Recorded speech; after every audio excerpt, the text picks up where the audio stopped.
3월 3일 금요일 가정에서 드리는 새벽 예배에 오신 모든 성도님들을 주님의 이름으로 환영하고 축복합니다. 오늘도 이 한 예배와 기도 시간을 통해서 주님의 음성을 들으시고 오늘 하루를 말씀으로 넉넉하게 승리하시기를 주님의 이름으로 축원합니다. 이 시간 다 함께 찬송가 279장, 구찬송가 337장 인내하신 구세주여를 음원 반주에 맞추어서 함께 찬양하겠습니다.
함께 기도하겠습니다.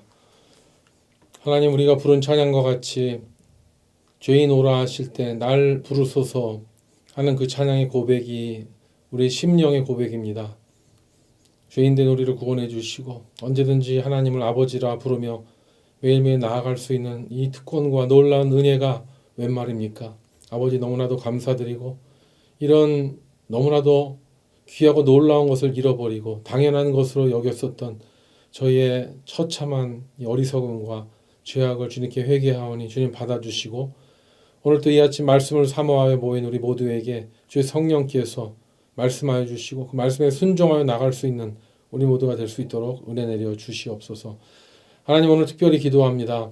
오늘 저녁 때 또 우리 고영원 전도사님께서 금요 예배 때 찬양하며 함께 집회를 할 텐데 주의 성령께서 그 찬양과 말씀 가운데 임하셔서 우리가 권능을 받고 예루살렘과 온 유대와 사마리아 땅끝까지 이르러 복음의 증인이 될 수 있는 귀한 성령 충만한 은혜 시간 되도록 역사하여 주시옵시고 또 고영원 전도사님 또 귀한 사역 펼치고 계시는데 건강 주시고 능력 주셔서 가는 곳마다 성령님의 역사를 증거하며 그 나라를 확장해 나갈 수 있는 우리 고영원 전도사님과 모든 성도들 되게 하여 주시옵소서. 이 시간 말씀을 사모합니다. 성령께서 우리와 함께해 주시기를 간절히 원하옵고 우리를 죄에서 구원하신 예수님의 이름으로 기도드립니다. 아멘.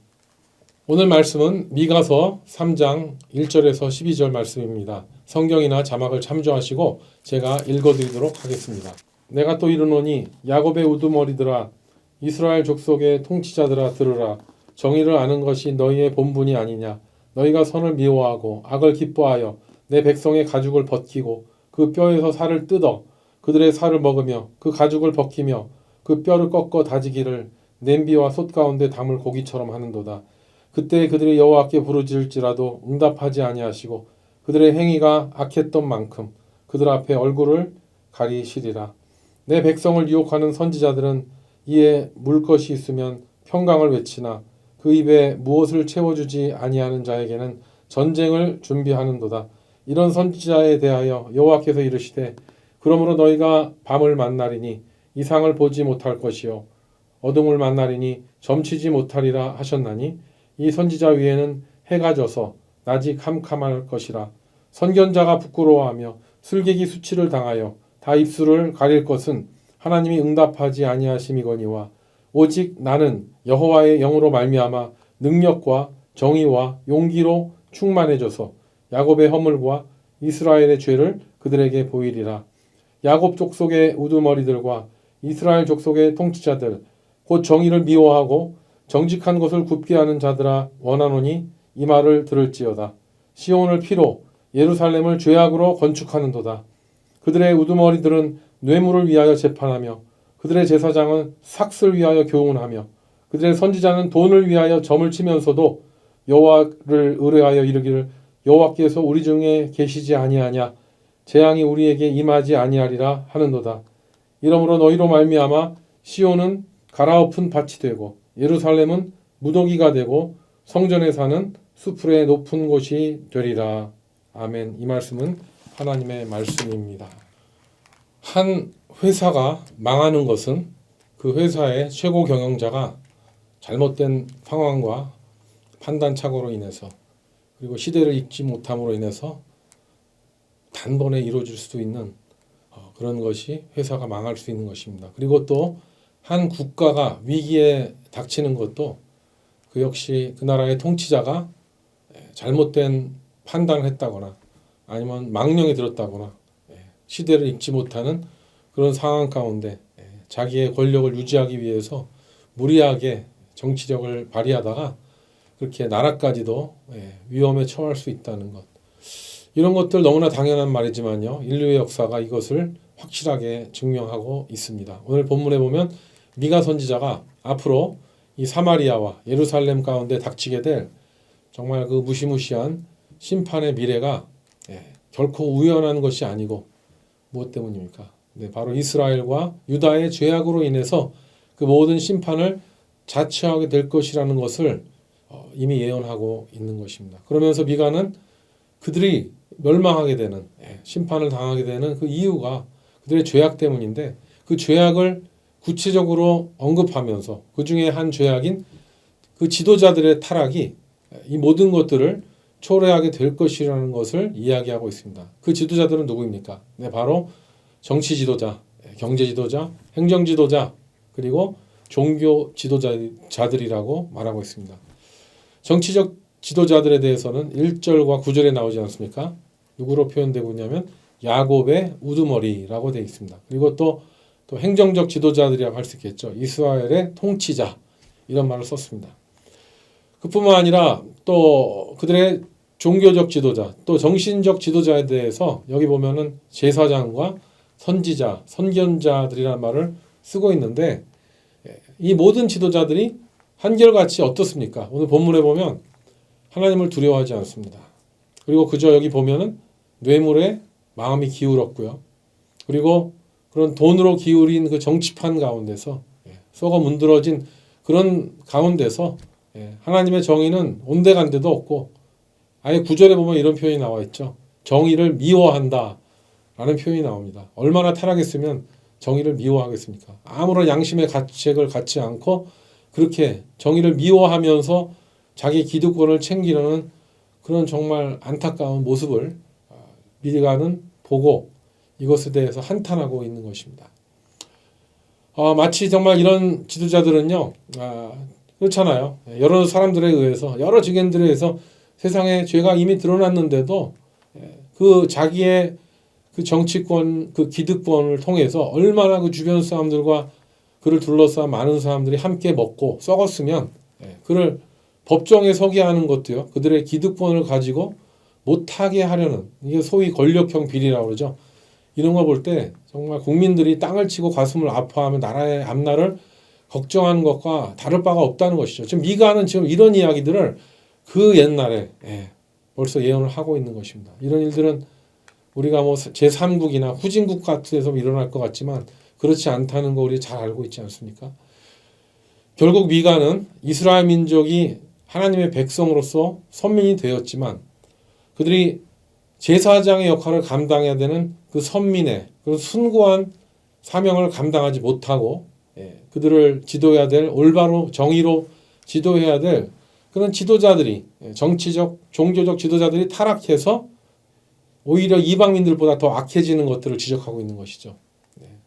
이방인들과 함께 그 땅의 온갖 우상들을 받아들이고 동시에 여호와 신앙을 거부하는 세력들이 그 뇌물과 그들의 정치적 공작으로 인해서 이스라엘을 망해가고 하고 있는 이런 안타까운 현실을 보면서 미가는 너무나 속이 타기 때문에 오늘 이런 예언을 한 것입니다.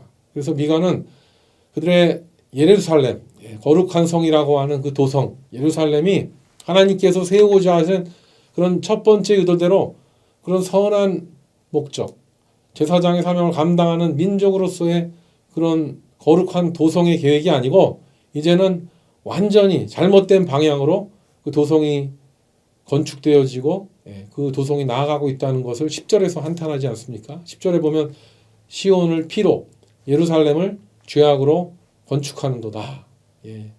예루살렘 성을 건축하면서 그들이 솔로몬이 그렇게 하나님을 경외했었던 그런 일천번째 신앙으로서 해도 부족한데 그 다음 왕들이 어떻게 됩니까? 분단왕국이 되어서 하나님 대신에 우상을 섬기고요.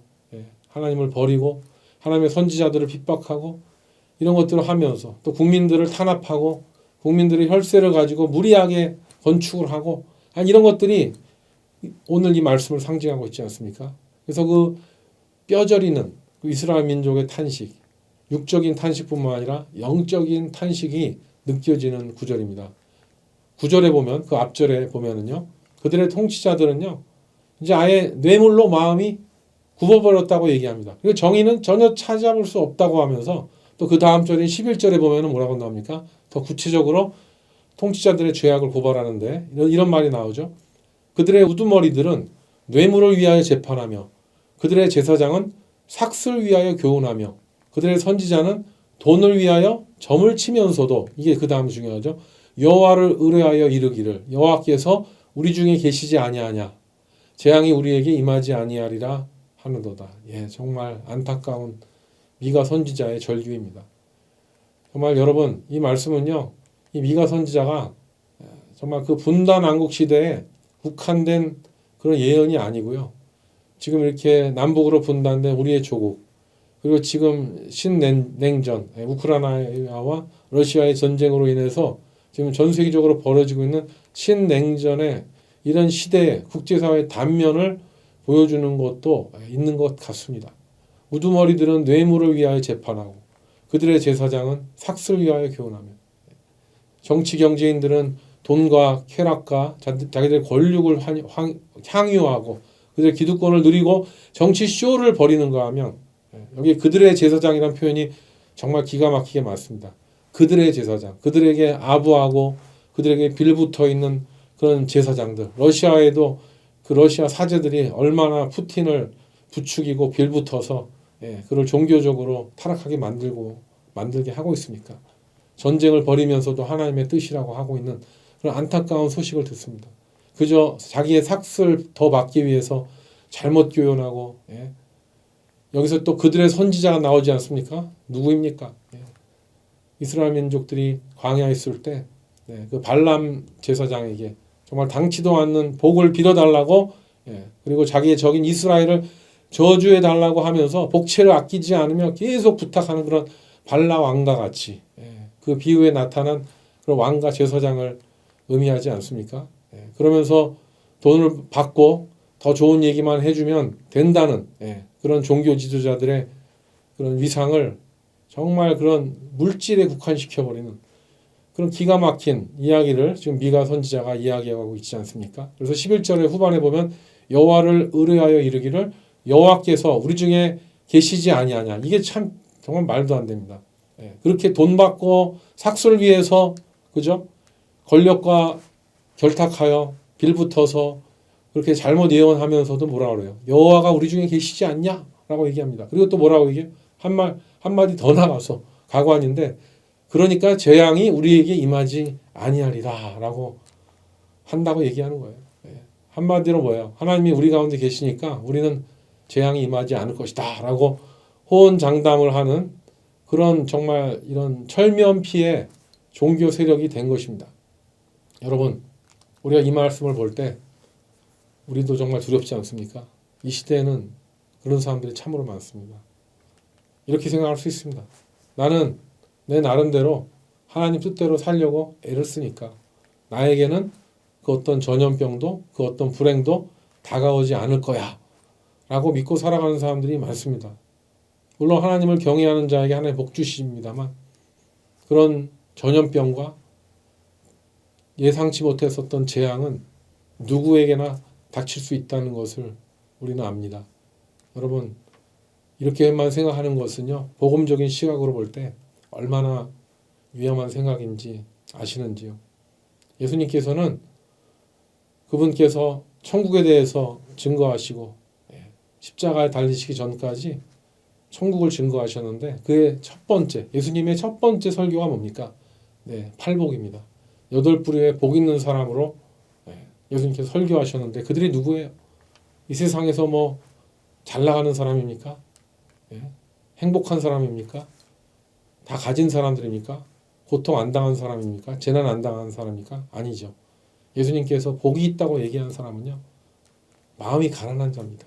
애통하는 자입니다. 온유한 자입니다. 의에 줄이고 목마른 자, 긍휼히 여기는 자, 마음이 청결한 자, 그리고 의를 위해 핍박을 받는 자, 또 화평하게 하는 자라고 말씀하셨죠. 그래서 이 사람들을 보면 어떻습니까? 겉으로 보면 사회에서는 봐요. 이런 사람들을 볼 때 복 있는 사람들이라고 얘기합니까? 거꾸로 얘기하죠. 사회에서 보면 이렇게 사는 사람들은요, 맨날 당하고 어려운 일을 겪는 사람들입니다. 그렇지만 예수님은 말씀하셨죠. 이런 어려운 일을 당하면서도 그 가운데서 믿음을 지키는 성도가 진정한 하나님의 성도라고 말씀하신 것입니다. 온갖 물질과 명예를 우상으로 섬기면서 그 안에서 그냥 안주하고 그냥 무사태평하고 하나님이 우리 안에 계시다고 자만하고 그래서 재앙이 나에게 임하지 않는다고 그렇게 말하는 사람들과 어떻습니까? 완전히 대조가 되는 사람들입니다. 이 팔복을 얻은 사람, 예수님이 가장 이 땅에 살면서 복을 얻겠다고 한 사람은요, 세상이 보는 그런 기준과 다른 사람이죠. 이렇게 정말 자기가 잘났다고 생각하면서 하나님은 함부로 나와 함께 있다고 자만하는 사람들, 이렇게 하나님을 정말 두려워하지도 않고 그냥 하나님이 계신다는 것만 알면서 자기 마음대로 종교 생활을 하면서 자기 마음대로 자기를 위안하는, 자기를 충족시키는 그런 종교 생활로 만족하면서 자기 잘난 맛에 사는 사람들에 대해서는요, 오늘 미가 선지자가 한 말을 잘 기억해야 됩니다. 13절에 보면 이런 말씀이 나오죠. 이러므로 너희로 말미암아 시온은 갈아엎은 밭이 되고 예루살렘은 무더기가 되고 성전에 사는 수풀의 높은 곳이 되리라 하시더라. 여러분, 성지순례 가면은요, 가장 기대되는 곳이 어딜까요? 저는 골고다 언덕이었습니다. 근데 막상 골고다 언덕에 제가 가보니까요, 제가 생각했었던 패션 오브 크라이스트에 나온 그런 골고다 언덕은 하나도 보이지 않습니다. 의외로 참 충격을 받았는데, 십자가, 바퀴 달린 십자가 이렇게 어깨에서 십자가 대여해주는 사람 입구 있고요. 중간에 골고다 기념품 파는 사람들이 있고, 이 사순절이 다가오지만 지금 골고다 언덕을 회상해 보면 그렇게 큰 감동이 기억나지가 않습니다. 물론 그 당시에 예수님이 걸어가셨다는 그 로마 시대에 남아있는 바퀴 자국의 흔적인 바퀴 자국의 다른 그런 돌들이 그 길바닥에 드문드문 남아있지만 그것이 무슨 뭐 그 시대를 다 보여줄 수 있겠습니까? 그리고 또 올라갔는데 골고다 언덕에 기껏 비잔틴 시대 때 교회 건물 하나 지어놨죠. 그러니까 원래 있었던 그 십자가의 그 터도 그것이 진짜인지 아닌지 그 진위를 알 수 없는 그런 곳이 되었습니다. 이런 걸 보면은 이 시대 교회도 그런 것 같습니다. 우리 교회가 하나님께서 교회에게 부여한 그런 시대적 사명을 감당하지 못한다면 어떻게 되는 거예요? 갈아엎은 밭이 될 것이고 그리고 돌무더기가 될 것이고 수풀이 덮이는 것은 시간 문제가 될 것이라고 말하는 것입니다. 여러분 비잔틴 시대 그 지어놨던 건물들이요 나중에서 그 십자군 전쟁으로 인해서 무슬림에서 다 회파돼 버리지 않습니까? 그 솔로몬의 어마어마한 템플이 지금 어딥니까? 그 템플이 있었던 자리가 지금은 이슬람의 모스크가 모하мет이 승천했다는 그런 모스크가 있는 자리로 바뀌었습니다. 결국 모든 이 땅의 성전은요 건물이 아닙니다. 교회는 건물이 아닙니다.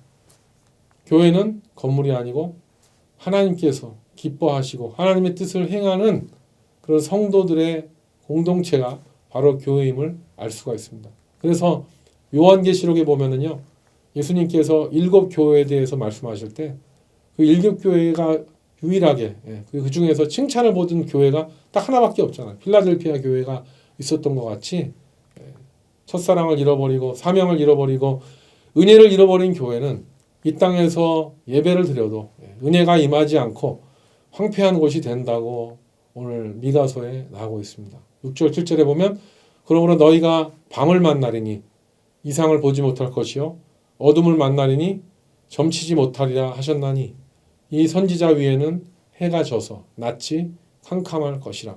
선견자가 부끄러워하며 술객이 수치를 당하도다. 이 말씀대로 또 뭐랍니까? 입술을 가릴 것은 하나님이 응답하지 아니하심이거니와 이 말씀과 같이 이 선지자들과 선견자들에게 어떤 날이 임하는 것입니까? 영적인 밤이 임하는 것입니다. 아무것도 영적으로 볼 수 없는 그런 흑암이 임하고요. 또 하나님의 뜻을 전혀 알 수 없는 그런 캄캄함이 임하는 것입니다. 미가 선지자는 그런 환상을 보고 예언한 것입니다. 그렇다면 누가 이 시대에 이런 영적인 암흑을 뚫고 하나님의 뜻을 이루는 그런 사명자가 될지에 대해서 오늘 8절에 나옵니다. 오늘 본문의 우리의 희망은 8절입니다. 8절을 제가 읽어드리겠습니다. 오직 나는 여호와의 영으로 말미암아 능력과 정의와 용기로 충만해져서 야곱의 허물과 이스라엘의 죄를 그들에게 보이리라. 네, 미가는 자신만만하게 외쳤습니다. 오직 나는 얼마나 멋있습니까?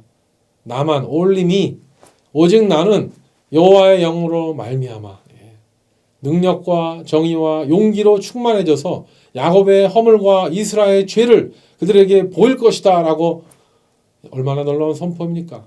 여러분 이 미가처럼 얘기할 수 있습니까? 오직 나는 여호와의 영으로 말미암아 오직 나는 성령으로 말미암아 다른 사람은 몰라도 나는 성령으로 충만해져서 이렇게 말씀하실 수 있으십니까? 미가는 알았습니다. 여호와의 영, 곧 성령께서 자신에게 임하는 것을 알았습니다.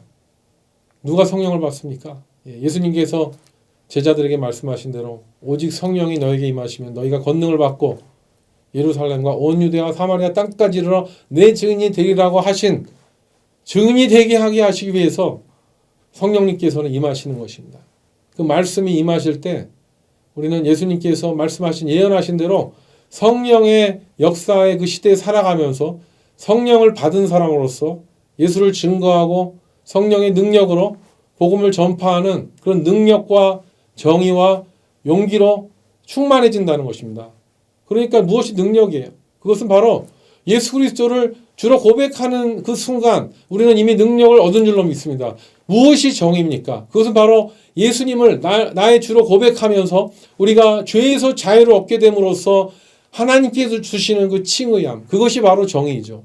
그리고 무엇이 용기입니까? 그것은 바로 내가 예수님을 나로 주로 고백한 것처럼 믿지 않는 그 다른 사람들에게도 그 예수를 알리고 증거할 수 있는 것, 전도할 수 있는 것, 선교할 수 있는 것, 이것이 용기 아니겠습니까? 복음을 전할 수 있는 능력을 가진 사람은요, 이미 성령의, 여호와의 영에 사로잡힌 사람입니다. 그렇기 때문에 이 시대에도 우리가 변함없이 여호와의 영에 사로잡혀서 성령 받은 사람으로 우리가 되어서 미가 선지자와 같이 오직 나는 여호와의 영으로 말미암아 충만해져서 그런 고백을 할 수 있는 저와 여러분 되시기를 주님의 이름으로 축원합니다. 여러분, 그렇기 때문에요, 우리는 지금 이 시간뿐만 아니라 매 순간순간을 성령님의 임재를 사모해야 될 줄로 믿습니다. 내가 크고 작은 결정을 내릴 때, 내가 시시콜콜한 일을 만날 때에도 그런 것조차도 성령님께 지혜를 구하고, 성령님 어떤 사람을 만나더라도 우리가 하는 대화 내용과 그 모든 것에서 하나님의 의가 나타나고 그 영혼을 하나님께로 인도할 수 있는 그런 용기와 정의와 그런 능력이 임할 수 있도록 우리는 성령님을 늘 사모해야 될 줄로 믿습니다.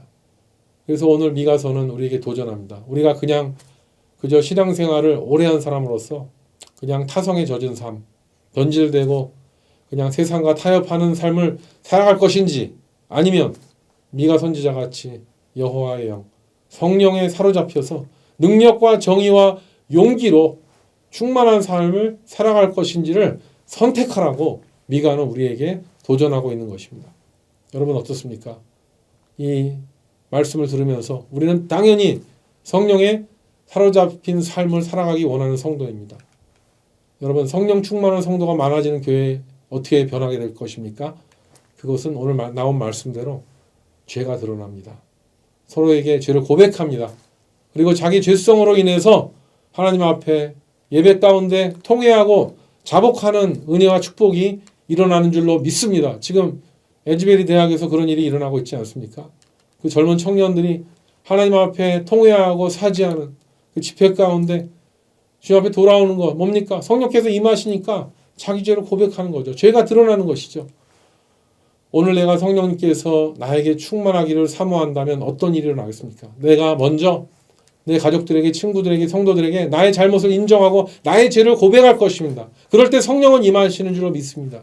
그리고 그 성령의 역사는 어떤 일로 또 이어지냐면은 우리의 변화된 통회하는 그런 심령들이 이 세상의 리더십들을 움직일 것입니다. 그리고 세상을 확장하는 데 요긴하게 쓰임받게 될 것입니다. 무엇을 통해서?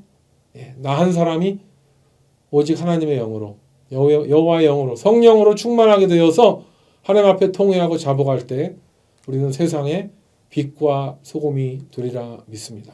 오늘도 미가서를 우리가 묵상하면서 우리도 복음 안에서 그렇게 성령 안에서 하나님의 도구로, 하나님의 능력으로, 하나님의 그 용기 있는 그런 도구로 쓰임받게 되시는 저와 여러분 되시기를 주님의 이름으로 축원합니다. 함께 기도하겠습니다. 하나님 아버지, 우리 안에 참으로 미련함이 있음으로 말미암아 하나님의 영을 우리가 분별하지 못하고 정말 통회하지 않고 죄를 관용하게 내비워도 뒀던 것이 결국 이 시대에 정말 교회가 능력을 발하지 못하고 공의가 땅에 떨어지고 정의를 미워하는 그런 세상으로 방주하게 되었다는 것을 우리가 보면서 너무 주님 앞에 회개합니다. 하나님, 지금이라도 우리 성도들 성령을 사모하면서 자복하면서 주님 앞에 두 손 들고 나오게 하여 주시옵시고, 정말 세상의 종교 지도자들, 정치가들, 세상의 권세자들, 위정자들이 정말 하나님 보시기에 사악하다 할지라도 정말 그들을 향하여, 또 그런 잘못된 죄악에 빠져 있는 백성을 향하여 하나님의 공의를, 복음을 증거하며 그렇게 건강한 성도로서 그렇게 나아갈 수 있는 우리 모두가 될 수 있도록 인도하여 주시옵소서. 하나님, 참으로 우리가 두렵고 떨립니다.